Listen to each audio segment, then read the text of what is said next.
안녕하세요. 오늘 해양 심층수와 용해 밀도탑 쌓기를 해볼 텐데요. 용해 밀도탑 쌓기를 통해서 해양 심층수에 관해 이해를 하겠습니다.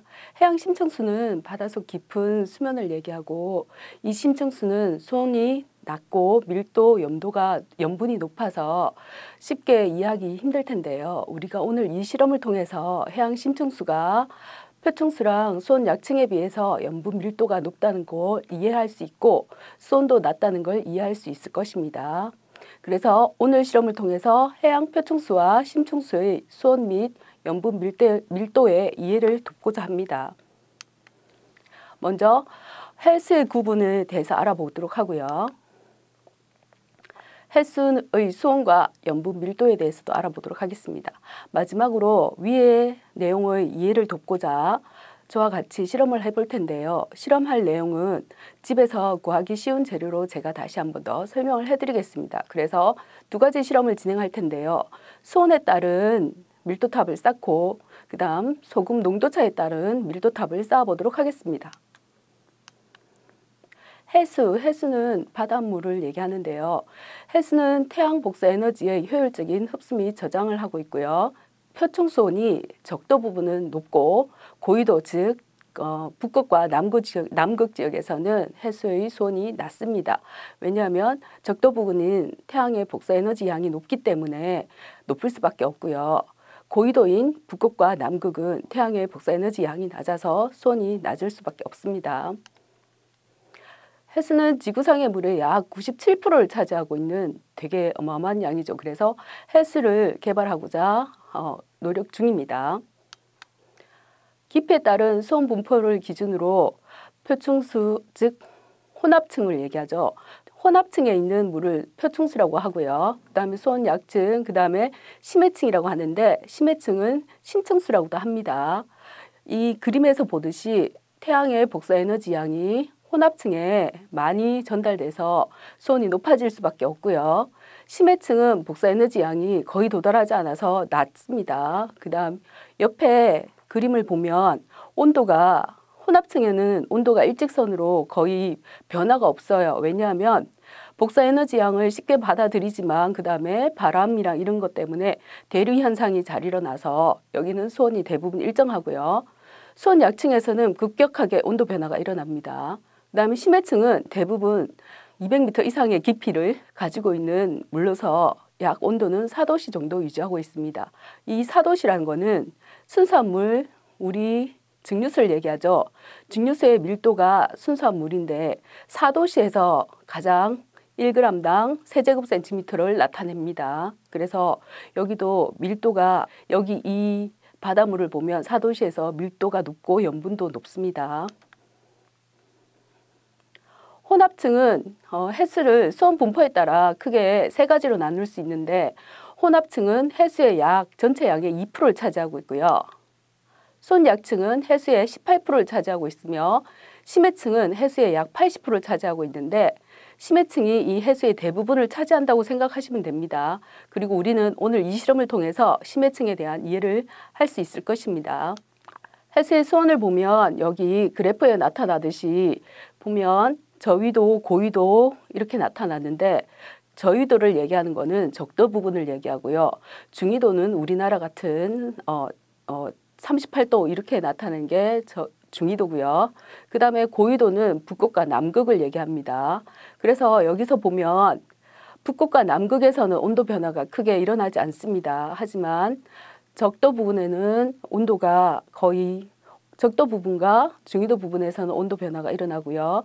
그 다음 혼합층과 수온 약층을 살펴보면, 혼합층과 수온 약층에서는 중위도 지역이 두껍게 분포하고 있는데요. 이는 복사 에너지를 많이 받았지만 바람의 영향으로 대류 현상이 잘 일어나서 이쪽에 혼합층과 수온 약층의 두께가 두꺼워지는데요. 혼합층은 이렇게 대류 현상이 잘 일어나서 수온이 거의 일정하게 유지한 반면에, 수온 약층은 급격하게 온도가 떨어지는 구간입니다. 윗부분은 따뜻한 편이고 아랫부분은 차가운 편이라서 이 수온 약층이 두꺼울수록 혼합층과 심해층의 대류 현상은 바닷물이 잘 섞이지 않는다고 합니다. 해수의 대류, 전체적인 해수의 대류를 보면 이렇게 나타나 있는데 빨간 표시는 태양의 복사 에너지가 많이 나타나는 거고요. 그 다음 파란 표시는 남극이나 북극 즉 고위도로 갈수록 수온이 낮아져서 바닷물이 즉 해수가 온도가 낮아짐을 의미합니다. 그래서 복사 에너지를 많이 받은 저위도의 적도 부근의 바닷물이 데워져서 차가운 고위도 북극이나 남극 쪽으로 이동해서 일어나는 현상이 대류 현상인데요. 이 대류 현상은 액체나 기체에서도 볼 수 있고요. 우리 집에서 쉽게 관찰할 수 있는 거는 라면 끓일 때 혼자 라면 끓이면 위험하니까 부모님 라면 끓일 때 한번 가서 끓는 물에 스프를 다 이렇게 넣어보면 얘네가 정중앙을 기준으로 이렇게 섞이는 걸 알 수 있습니다. 즉 따뜻한 액체는 위로 올라가고요. 차가워지면 다시 바닥으로 내려와서 열을 받아서 다시 데워지고 이렇게 해서 전체적으로 데워지는 걸 대류라고 하는데요. 이거는 액체뿐만 아니라 기체에서도 나타납니다. 예를 들어서 집안에서 쉽게 관찰할 수 있는 게 에어컨, 여름에 덥죠. 여름에 공기가 더우니까 더운 공기를 식히기 위해서 에어컨 바람은 아래쪽에 두는 게 아니라 윗부분을 둬요. 왜냐하면 대류 현상 때문에 뜨거운 공기는 위로 올라가기 때문에 윗부분에 에어컨 바람 때문에 공기를 차갑게 해서 아랫부분에 내리고 이런 식으로 전체적인 대류 현상으로 방 안의 공기가 차가워지고요. 겨울철에는 날씨가 춥기 때문에 이 추운 공기를 데피고자 보일러는 아래쪽에 설치해야 됩니다. 왜냐하면 날씨가 추워서 공기를 따뜻하게 해야 되면 찬 공기를 데펴야 되기 때문에 보일러는 아래쪽에 설치하는 것입니다. 그래서 이런 과학적인 이유 때문에 에어컨 바람이 위에서 나오고 보일러는 아래쪽에서 가동됩니다.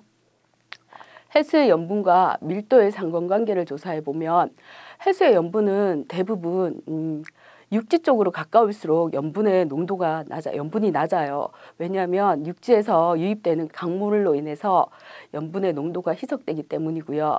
그 다음에 북극보다는 남극이 염분이 높습니다. 왜냐하면 북극이 육지 부분이 좀 더 많기 때문에 여기서 육지에서 유입되는 강물로 인해서 염분의 농도가 좀 더 옅어집니다. 그 다음에 염분이 높고 온도가 낮을수록 밀도가 높은데요. 저온에서는 대부분 밀도가 높은 편입니다. 그래서 염분이라 하면 여러분이 궁금하게 생각하실 수 있는데 염분은 해수에서는 1kg당 염료의 그람수를 나타내고요. 그래서 100분율이 아니라 1000분율로 나타냅니다. 그 다음에 밀도라는 거는 단위 부피당 질량을 얘기하고요. 순수한 물의 경우에 좀 전에 앞부분에 얘기했었죠. 순수한 물의 경우에 증류수를 얘기합니다. 4도시에서 1g/. 세제곱센티미터, 즉 면적당 1g 양을 얘기합니다. 그래서 해수의 밀도는 대부분 수온과 염분에 의해서 결정됩니다. 그리고 평균 해수의 밀도는 약 1.020에서 약 1.030g/. 세제곱센티미터로 그렇게 급격한 차이가 아니라 미세한 차이지만 이런 식으로 이 미세한 차이가 혼합층, 수온약층, 심해층으로 나뉘어질 수 있습니다. 앞에서 간단하게 대류 현상을 살펴봤는데요. 여기서는 좀 더 자세히 이렇게 나타냈네요. 표를 보면 대류 현상이 남극 부분과 북극 부분이 있는데 남극 부분에서는 바닷물이 북극보다 차갑게 표현해놨죠. 푸른색이 짙으니까. 그리고 적도 부분은 저위도 지역으로서 굉장히 바닷물이 뜨거워요. 우리가 그냥 전체적인 바닷물의 수온에 비해서 따뜻하다는 얘기입니다. 그래서 적도 부분은 남극과 북극에 비해서 따뜻한 편이라서 바닷물이 복사 에너지를 받아서 데워졌고 북극과 남극으로 갈수록 온도가 낮아지니까 이런 식으로 대류 현상이 일어나는 겁니다.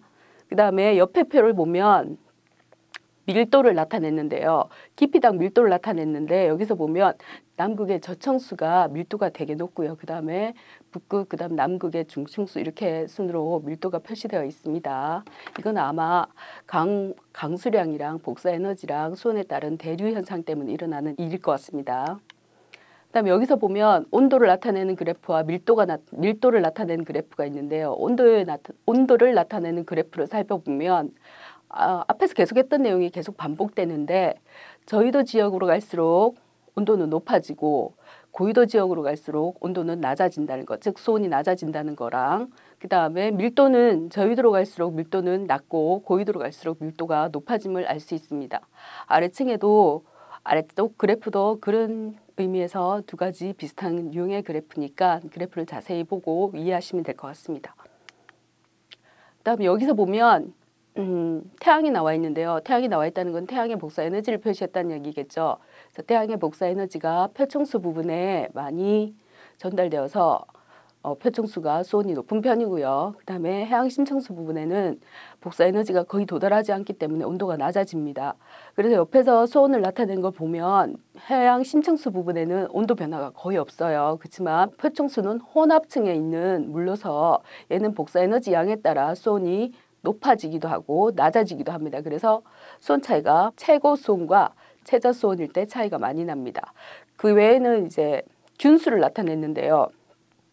이 균수를 보면 해양 심층수가 균수가 작은 편이고 표층수는 일반 세균 균수가 많은 편입니다. 그래서 해양 심층수를 사람들이 사용하고자 하는데 실제로 2000년에 해양 심층수에 관한 연구가 이루어졌고요. 2005년에 연구 센터가 만들어졌고요. 2007년에는 해양 심층수에 관한 법률이 만들어졌는데 먹는 물로서 이제 얘네가 이용되기 시작했습니다. 물론 염분을 빼고 이용하겠죠. 왜냐하면 균수도 적을 뿐더러 미네랄이 풍부하기 때문에 다른 외국에서는 이걸 먹는 식수로 사용하기도 합니다. 물론 화장품이라든지 여러 가지 기능성 음료에도 들어가기도 합니다. 그래서 우리는 오늘 표층수와 심층수를 공부해 봤는데 그냥 바닷속이기 때문에 이해하기 힘들 것 같아서 오늘 용액 밀도탑 집에서 할 수 있는 간단한 실험으로 표층수와 심층수 그다음에 표층수 위에 혼합층 그다음에 수온 약층 아랫부분에 해양 심층수를 두는데 여기는 수온이랑 밀도랑 농도에 따라서 이렇게 분리된다 했죠. 그래서 오늘 저랑 같이 실험할 거는 소금물을 이용한 농도탑 쌓기입니다. 여러분이 집에서 준비할 재료는 소금이랑 굵은 소금, 가는 소금 상관없지만 가는 소금이 좀 더 빨리 녹겠죠. 그래서 이왕이면 가는 소금 준비해 주시고요. 그 다음에 조그만한 종이컵, 그 다음에 큰 종이컵이 필요합니다. 그리고 투명 플라스틱 컵이 있으면 상관없고요. 안 되면 종이컵 사용해도 됩니다.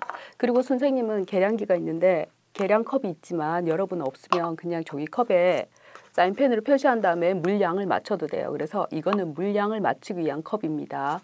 저는 100ml, 즉 100ml당 소금을 넣었는데 집에서 사용하기 때문에 저울은 없을 것 같아서 조그마한 컵에 선생님이 2분의 1 양 정도 되게 이렇게 표시를 했어요. 그래서 2분의 1 양 되게 표시한 다음에 여기를 이용했는데 이쪽에 얘가 지금 소금이 제일 적게 들어가 있어요. 그래서 물은 다 똑같이 100ml 정도 넣었고요. 그 다음에 여기는 소금을 반 스푼 정도 넣었어요. 그 다음에 수용성 물감 있죠. 수채화 물감 상관없습니다. 수채화 물감 색깔별로 여러분이 하고 싶은 색깔 3가지 선택해서 조금씩 넣어주시고요.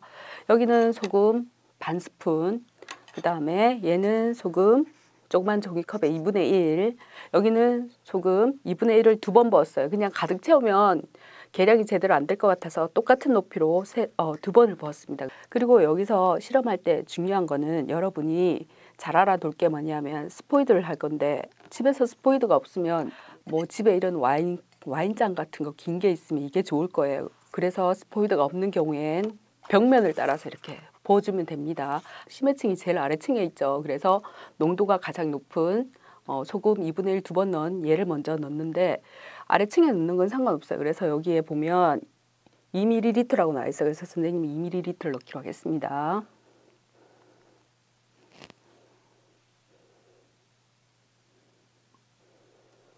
썼던 스포이드는 섞어서 안 쓸 거고요. 왜냐하면 농도가 섞일 수 있으니까. 두 번째, 얘는 2분의 1 한 번 넣은 거. 두 번째부터는 조심해야 돼요. 왜냐하면 두 번째 막 섞으면 얘네가 막 섞여요. 그래서 벽면을 따라서 조심해서 얘 가까운 부분에 이렇게 넣어서 얘를 이렇게 천천히 넣어야 돼요.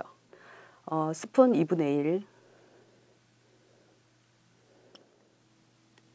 이렇게 층이 나타나는 걸 볼 수 있습니다. 그러면 선생님은 이번에 이게 원래 우리가 실험하고자 하는 목표고 그래서 제일 아래층에 즉 깊을수록 소금의 염분 농도가 높다는 거, 위층으로 갈수록 소금의 염분 농도가 낮다는 걸 알 수 있고요. 그래서 이 실험을 통해서 표층수는 위에 있는 바닷물은 온도가 복사 에너지 때문에 높은 편이고, 그다음에 염분은 낮고, 왜냐하면 육지에서 강수가 들어오기 때문에 염분이 낮고, 그다음에 심층수는 수온은 낮고 염분이 높다는 걸 이 실험을 통해서 좀 더 이해하기 쉬웠을 것입니다. 오늘 수업은 여기서 마치겠습니다. 감사합니다.